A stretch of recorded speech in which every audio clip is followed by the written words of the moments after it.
Alain Bensoussan, avocat, a remporté un trophée d'or dans la catégorie technologie de l'information, médias et télécommunications du palmarès des avocats pour la deuxième année consécutive.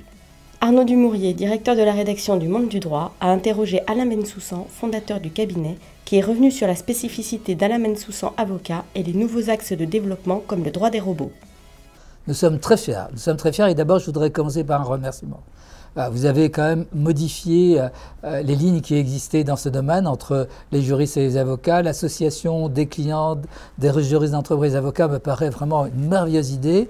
Et indépendamment, nous avons la chance effectivement 2 années d'études d'être médaille d'or.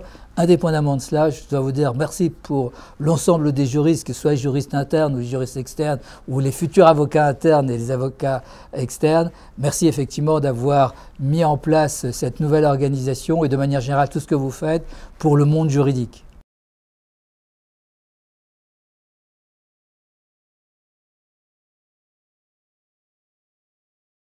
Dans les années à venir, les thématiques majeures sont le droit des robots et puis de manière plus générale aussi le droit des hommes numériques ou le droit de l'homme virtuel ou le droit de l'homme numérique, peu importe la qualification. En fait, en 1978, je crée le droit de l'informatique. En 1985, je travaille sur les contrats de télécommunications, les contrats audiovisuels, radio et télévision. En 1995, j'ai de la chance d'être au cœur de l'Internet français et je fais la première charte dans ce domaine. Et puis aujourd'hui, j'ai lancé le droit des robots. Il me semble que les robots vont prendre une place de plus en plus importante. Nous allons, dans les années qui viennent, avoir des robots de service, des robots d'assistance et même parfois des robots de domination. Méfions-nous, les robots première année de rupture ont gagné en matière de jeu d'échecs. Ils ont gagné dans un jeu culturel, question-réponse, et ils risquent de passer le test de Turing. Et dans ce cadre de figure, il va y avoir une coopération homme-robot. Le droit des robots, pourquoi le droit des robots? Pourquoi ne pas appliquer les règles habituelles? Tout simplement parce que les robots ne sont pas une chose. On le sent bien.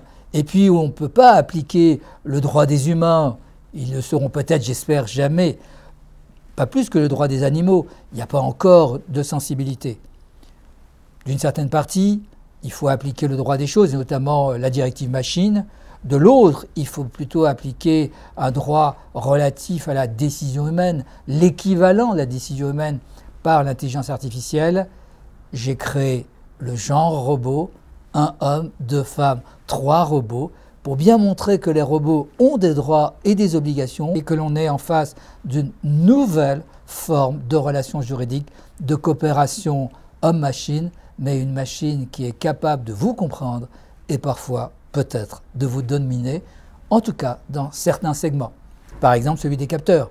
Ils voient mieux que nous, ils entendent mieux que nous. Ou sur certaines formes de mémorisation. Ils ont l'ensemble de l'Internet à disposition. Et puis enfin, ils sont capables de prendre des décisions. Il y a une rupture aujourd'hui en 2014-2015. L'intelligence artificielle dont on attendait beaucoup il y a 20 ans est entrée en sommeil et aujourd'hui elle repart. Grâce aux calculs notamment massifs, il y a la possibilité de trouver des solutions qui sont assez proches du raisonnement humain.